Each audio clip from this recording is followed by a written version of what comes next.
It's all because of you. And it's all because. Hello and welcome to How I Write, brought to you by the Music Rabbit Hole. I am your host, Ben, and today's special guest has a tremendous album that came out earlier this year called Boy, Because of You, and a great EP called Tampa, and he's got a lot of new music on the way. James Moss Jr. is here today.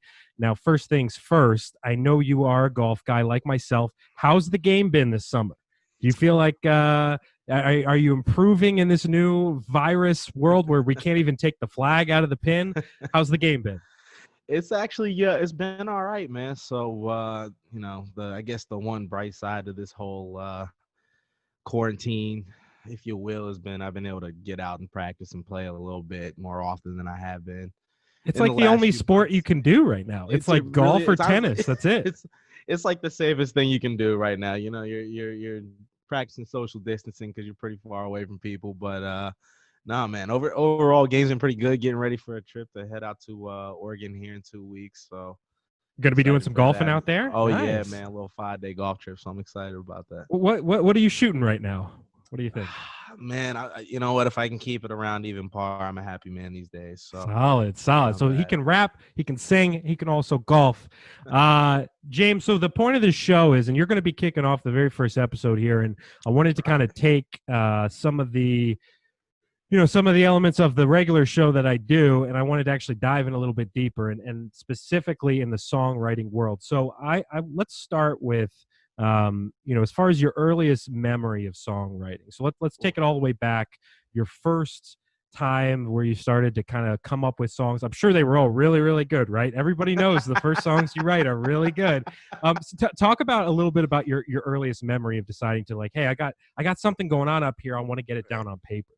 Yeah, man. I'll tell you what. I'll even take it back a little earlier than that, as far as like when music started getting creative, and then I started getting into writing a little bit later. But I just remember like, um, I grew up with a neighbor that was definitely very musically inclined, and then had a couple buddies that lived in the neighborhood, and we started off with like one of those little Akai like drum pads or whatever it was, and it was literally like one of those, and then we had like a computer microphone, like one of the old school ones, and we just used to make like dumb, like really, really horrible tracks, but it was just like we'd find ourselves doing it for hours and hours. And so kind of leading from that, I just remember like probably 2-3 years into it, like we finally started writing things down.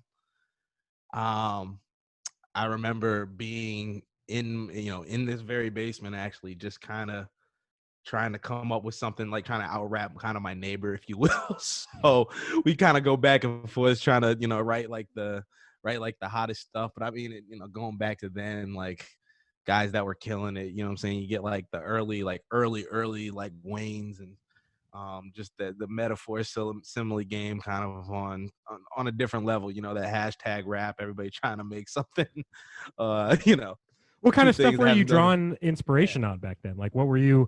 Was Oof. it relationships? Was it kind of just the feelings that we all kind of feel growing up, and you're kind of don't know how to deal with it, that sort of stuff? I'll tell you, when it first started, it was really like trying to make a room of people react.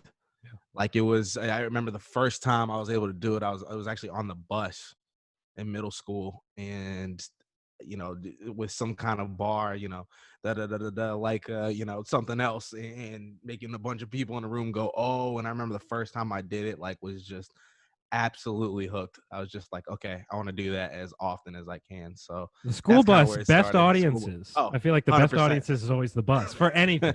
For if you're dissing people, if you're writing Oh yeah. tracks, it's the best place to go. So, as far as kind of the development of the songwriting over the years, I Mm. mean, where did you kind of see your songwriting start to develop? Like, were you writing just stronger hooks? Were you were your bars just better? Were you just writing more eloquently? Like, talk a little bit about the development of your songwriting.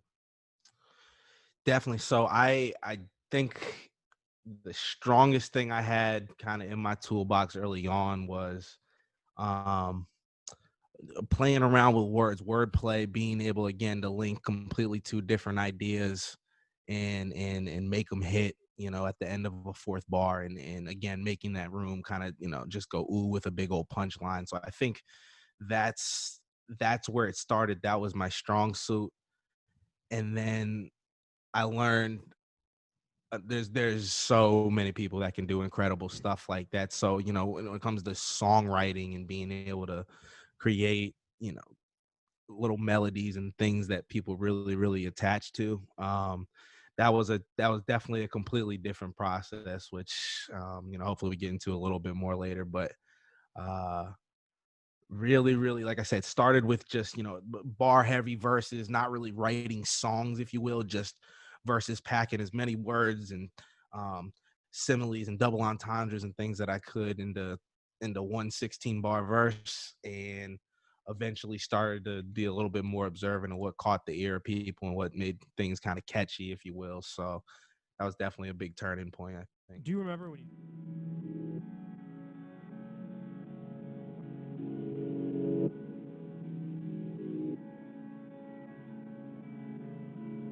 I let her know I'm on my own. Shawty kinda bad and she know it.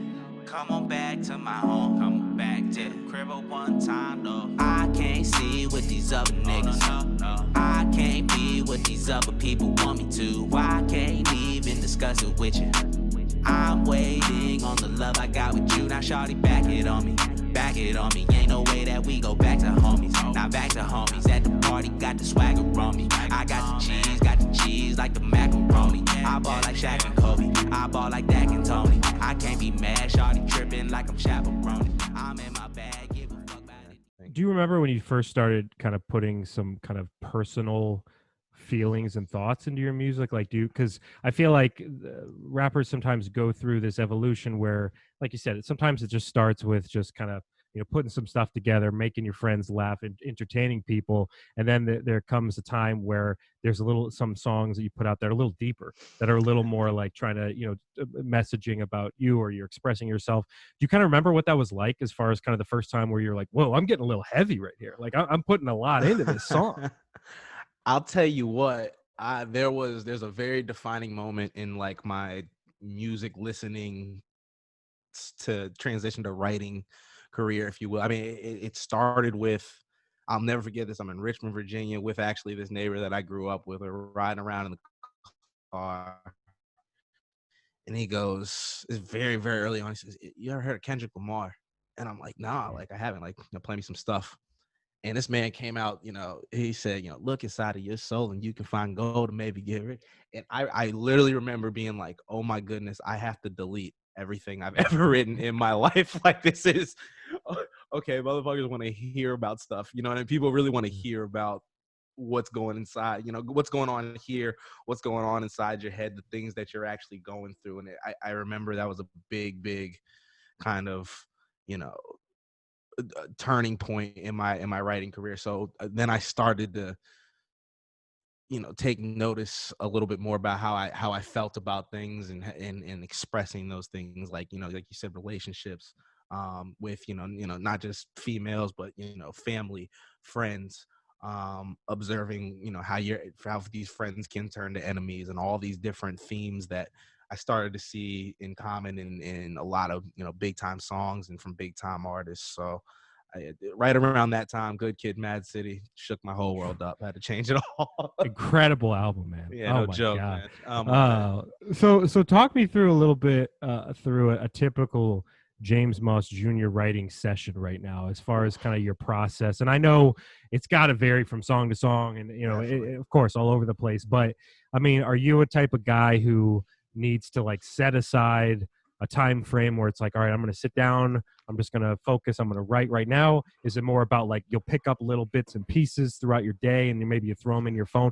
It's a lot kind of like comedy sometimes, and Yes. comedians, where maybe they observe something out in the wild and they write it down in their phone. So talk me through your kind of process, as far as, you know, especially with some of the tracks you put out recently, basically. Definitely. So before starting like the whole before the last two projects, starting those, I found kind of like a new way to start writing, and basically what it's called is like top lining. So rather than what I used to do was you know, I'd find a beat that I liked, sit down with a pen and pad or my phone, you know what I'm saying? I got way too much stuff in here, but I'd hear a beat and immediately just kind of, first kind of feelings or things that came to mind, I'd start just kind of writing them down.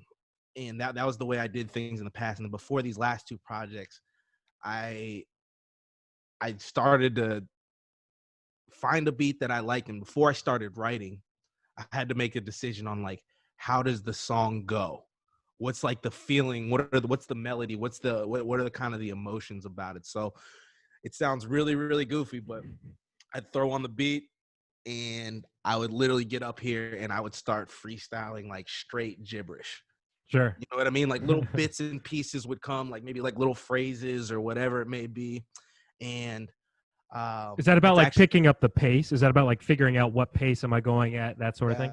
definitely, yeah. Picking cadences, picking flow patterns, rhyme patterns, and then kind of most importantly, like melody and how does that song like go? Oftentimes when I hear like a really, really good song, and I think a lot of us would feel this way, we hear it and it's like, I could never hear it another way. Like that's exactly how that song was supposed to be written. And so after just kind of doing some self homework and really studying what a lot of these guys do, I decided to kind of go that route. And then after I'd do probably 2-3 takes of that, chop it up into like parts I really, really liked, and then start writing off of that, just off the sounds and like kind of the vowels and things that I would find at the end of verses. So like for example, boy, like the actual song Boy was really, really interesting because I normally don't do this, but I was actually in the car on the way home listening to the beat.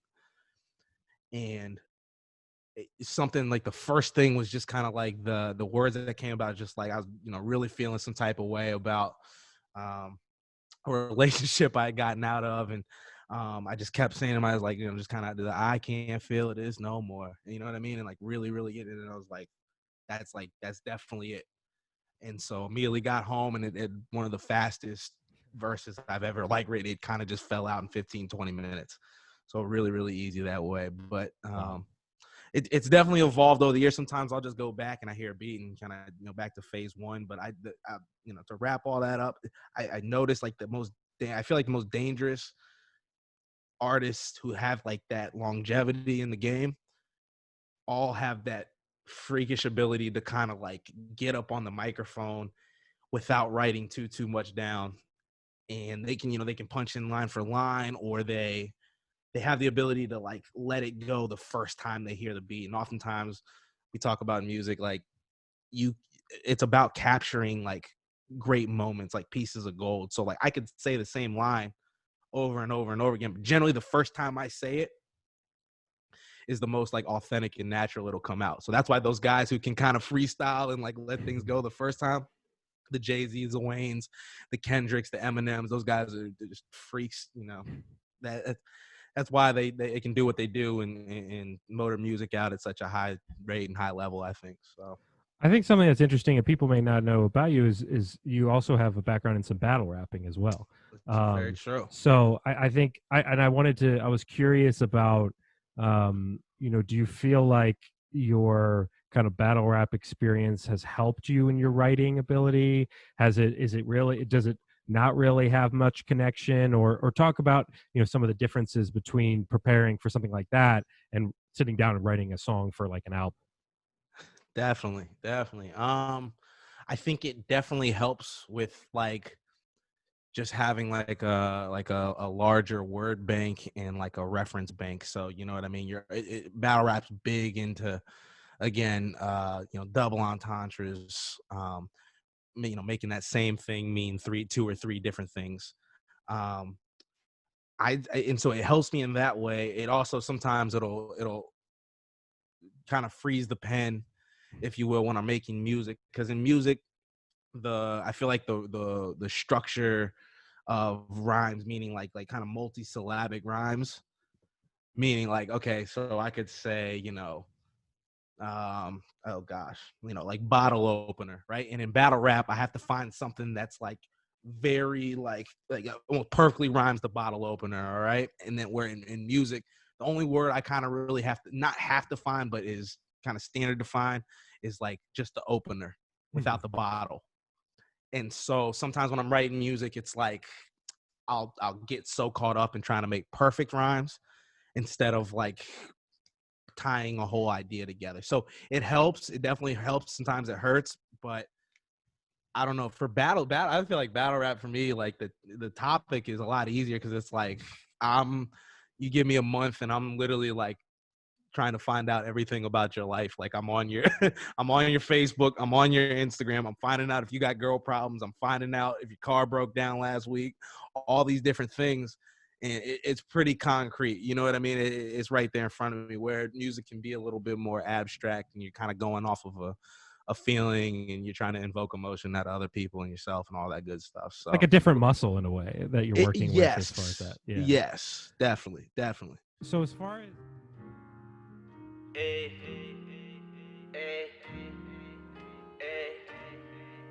it's all because of you. And it's all because of you. Yeah. I don't want this no more. No. I can't feel this no more. Yeah. Oh, I've been numb inside. I want advice. Ever since you left me alone, I wanna die. I can't feel this pain no more when I'm going crazy in my mind, no. I don't know if you the only one for me when you hit my line, no. Yeah, and I can't feel like this, my mind ain't well. My faith, my soul, my heart, I need help. Please don't judge me, my life, I'm in hell. You don't love me, I don't love myself. Hey. And it's all because of you. And it's all because of you. I don't want this no more. Back on my mind, know you love the attention. After some time, I got comfortable with you. Asking myself why I trusted these bitches. Asking her why would you fuck with that nigga. Gave you my heart with the fullest intention, I gladly admit it. I know I made a mistake and I paid for it knowing you happier with him. I had a decision, I know. And it's all because of you.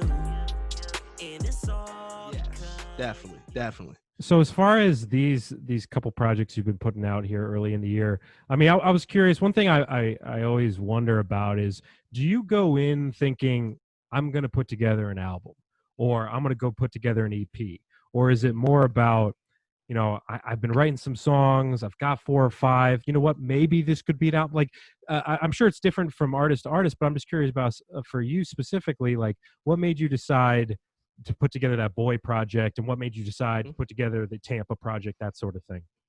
Definitely, man. So I went from, you know, I go by the name James Moss Jr. now. I used to go by you know, the rap name AB.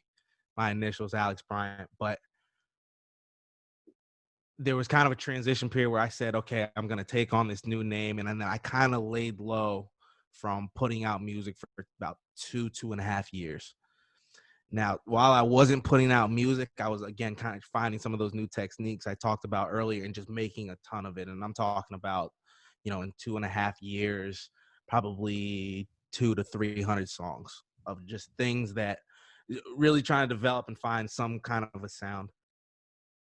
At no point during those 2.5, 3 years that I think, oh man, like I'm going to put together this project about all this stuff I'm going through or whatever it was. It just, I'd kind of write them in bunches. Like if I was going through something, I'd write 3 or 4 songs kind of on that same topic and try to like perfect that song.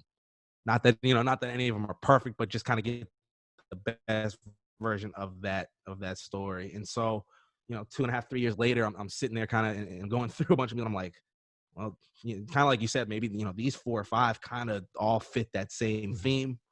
I know with Tampa, like it was very much the same thing. Like, okay, these 4 or 5 really kind of all have that same like upbeat feeling, something that'd be fun to perform.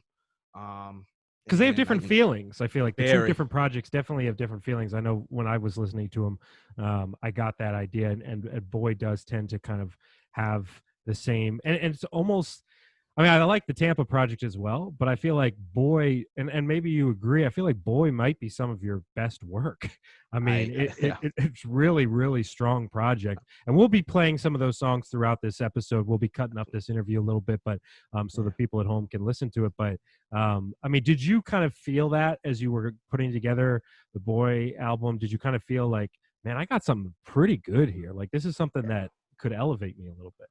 I definitely I definitely knew when I had a couple of songs that I was considering putting on the tape that, I mean, some of these songs that you're hearing off this Boy project are like 2 years old, Mm-hmm. but I knew if I'm still listening to them 2 years later and I still get a certain feeling from them, I still get excited to hear them. Like I know they're kind of standing that, that test of time, especially in a world where, attention span with music so quick. So I definitely had a feeling of, okay, as a complete concept, this is by far like the best little project that I'll have put together at this point. Um, didn't didn't really plan for it. I kind of had 6 of the 7 songs done, and I was like, okay, I just need kind of that one more.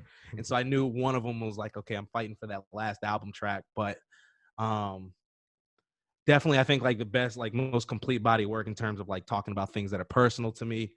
um I think a good combination of kind of flexing the muscle of like I can rap, but also provide some stuff that's melodic and catchy and things that that please more than just your ears, but maybe your heart and your brain a little bit. So definitely, that was definitely excited about this one. Yeah, it's a great project. I I enjoyed it a appreciate that, lot. man. And as so another thing that I think people may not realize that aren't really in the music world is especially with hip hop is the aspect of producers and working with different people in that world. And I know I even made the mistake on an episode of the show where a producer got mad at me because I highlighted one of the rapper on the song, and this Right. producer DM me. He's like, "Hey man, you didn't mention me. I produced the Where's the song." love? And I was like, you know what? You're right. You're right. Producers kind of get forgotten about. I agree. Everybody focuses a lot of the time. I mean, what's the most famous producer a regular guy might know? 40 for Right, Drake. I right, mean, like right. besides that, there's really not that many producers. Yep. So I was curious about you and your relationship with producers and producing music yourself and things like that. Definitely. Talk to the people a little bit about that, as far as kind of like, are there producers that you like to work with, that you work with often? Do you make all your own beats? Like tell can you talk through that a little bit?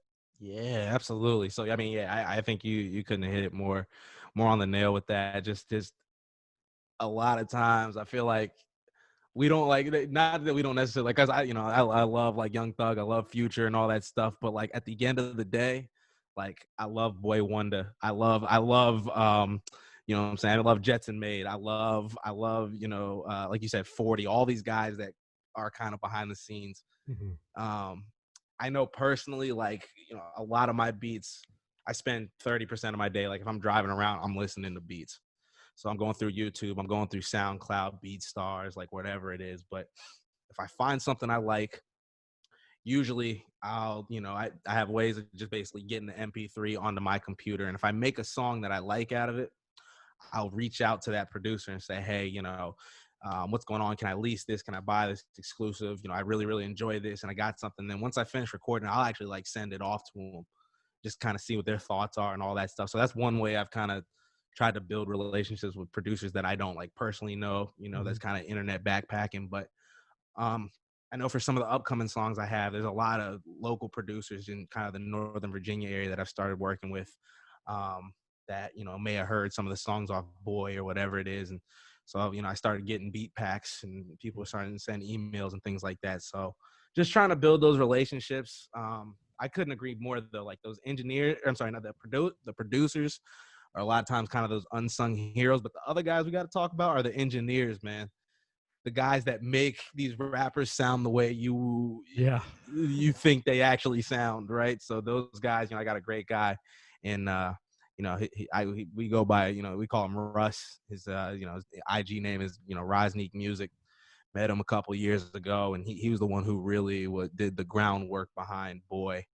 Got another buddy down in Florida, in Tampa, who name's Danny P.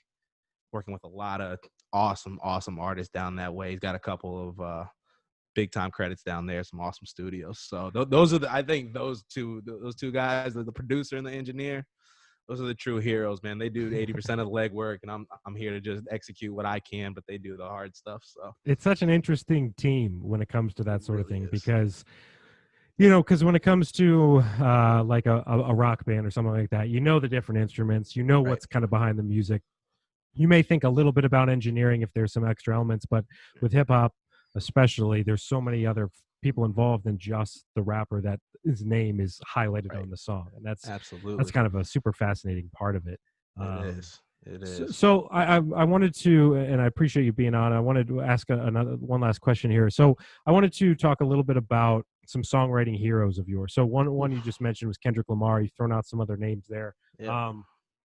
Because music tastes change over the years, obviously. Definitely, definitely. I may not like the same bands I did 10 years ago, or the same rappers or things like that. And then there's some that you kind of are always with you. So talk a little bit about some of the early influences. Some of them you've mentioned already, and Yep. some of the influences right now, like rappers that you're listening to within the last year or so, where you go, oh Yeah. man, this guy's Yeah, fire. that guy's a problem. Yeah, right. So early influences, man, like way too many car rides with my mother with like Earth, Wind and Fire, Yeah. Mariah Carey. So like very much more like R&B soul. And my mother grew up in Roosevelt, New York, so she's pretty cultured in like the whole music scene. And so again, those two, Aaliyah, a lot like music, Soul Child, Maxwell. So a lot of like soul music, Lauryn Hill, all this stuff, and that eventually grew into like my interest of like hip hop, you know what I mean? And that transitioned into like guys I just like loved earlier were like Ludacris and like T.I. I used to really I think like my biggest two that have kind of stuck with me for a while are like the J. Coles and the Drakes of the world. And I know I sound like a simp when I say those kind of things, because it's, it's not like that underground hip hop answer that's so interesting that everybody's looking for, but there's a lot of things, a lot of attributes that I really to this day still study about those guys. And I go back and listen to the Nothing Was the Same and the Born Sinners and the 2014 Forest Hill Drives and stuff like that. Did you take I'm trying to remember. I feel like I remember you taking a picture at the J. Cole house, didn't you? I did, Yeah, man. I there you did. Yeah, a go. long time ago. So this is when I was still going under AB, and I put out a project in college, and we had this idea. We're driving down to Florida of all places, and we're driving on the map, and I had been sleeping for the last like 3 hours, and I wake up and I'm like, pass the sign for Fayetteville, and I'm like, wait a minute. I noticed where Cole grew up, and I just kind of Google Maps it, right? I was like 2014, I was like, dude, we're like 10 minutes away. Can we stop by? Like, I think this would be really, really cool. That's dope. But yeah, we stopped by over there. It was really I fun. remember seeing that picture. That's funny, man. No, it's funny. Those artists. It's one of those things where, I mean, sometimes it's tough because like they're so mainstream and they're so big, and it's kind of tough to be like, I like J. Cole. It's like, oh yeah, well everybody does, right? But I was working with Cole, like the warm up, the come up, all those tapes, and I used to tell people, I'm like, this dude's gonna be a problem for a long time, and it's fun to see those guys kind of get as big as they do. I mean, Right. that's the thing is those where you can say, hey, I was on that before. Right. And so who are those guys right now that you feel like, hey, these guys are coming up, we might 4 or 5 years from now be like, those guys are the J. Coles and the Drakes and things like that of the world? I got 3 big names for you. So I think dude, I don't know why, but Roddy Ricch, I feel like is a problem. Okay. Really like unique melodies in a day and age where like everybody's doing melodies and everybody's doing kind of that double time flow. That dude really, really creative with it. The second, I got second and third. I love the Baby and Meg Thee Stallion. I love them both. Like when I'm just ready to kind of absolutely turn up for the night. But like I love Meg Thee Stallion. And I like some of these female rappers like Doja Cat and stuff like that too. She's messing around on the wrong chat rooms and stuff like that, but we won't go there.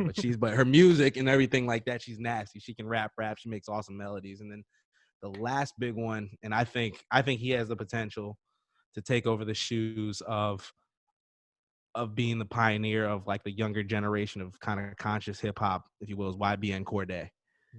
So that project, The Lost Boy, one of the best projects I've heard, front end to back end in the last couple of years. And he's way too young to be talking about some of the stuff he's talking about. And I mean that in a good way, in the same light that a Cole used to be, really talking on, big time subjects at such a young age. So I think he has that staying power if he plays his cards right, no doubt. I got to write that one down. I might do a show. Might do a whole episode on that.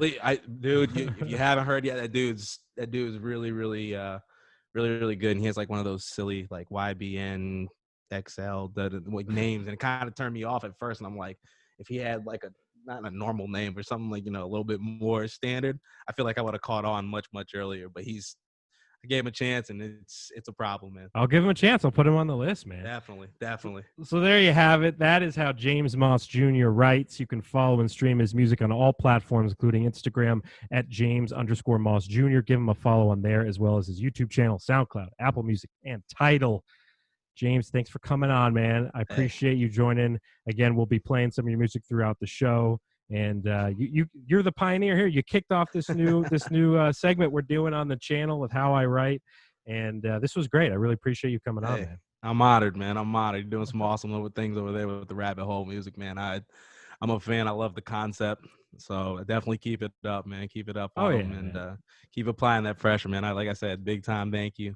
Well, you just let me know anytime you got new music that you're coming out with and stuff. Let me know. I'll always be happy to promote it and have you back on again. We can talk about new projects and stuff like that. But but seriously, love both of the album and the EP. I was actually listening to it again today, heading into this interview, and That Because of You song that's fire. We knew that was the heater, man. It came out right. So that is I really fire. Appreciate that, man. So yeah, guys, stay tuned. I have James Moss Mondays coming up every Monday, hopefully for the rest of the year. It's my challenge to myself, but a new single every Monday for you guys the rest of the year. So awesome, man. Stay tuned. Awesome. James Moss Jr., thank you for joining us. This has been an episode of How I Write on the Music Rabbit Hole. See you guys.